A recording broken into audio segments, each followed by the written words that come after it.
Mahindra XUV 3XO fuel efficiency test.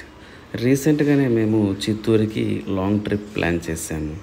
అప్పుడే fuel efficiency test కూడా చేద్దామని అనుకున్నాము.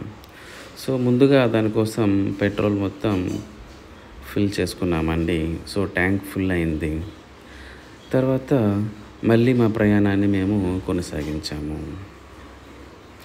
సో, టోటల్‌గా ఆల్మోస్ట్ 38 మినిట్స్ ట్రావెల్ చేసి 44.4 కిలోమీటర్స్ మేము కవర్ చేసామండి. ఇదిగో చూడండి, మా పిల్లలు జాలీగా ఎలా పడుకొని ఎంజాయ్ చేస్తున్నారో. సో, ఇలా వెనకాల బెడ్ కూడా వేసుకున్నాము. సో, మళ్ళీ ట్యాంక్ మొత్తం ఫిల్ చేసుకున్నామండి. సో, దానికి గాను టోటల్ 3 లీటర్స్ ఖర్చయింది. సో, టోటల్ ఎఫిషియన్సీ క్యాలిక్యులేట్ చేస్తే 14.8 కిలోమీటర్ పర్ లీటర్ వచ్చిందండి. Thanks for watching.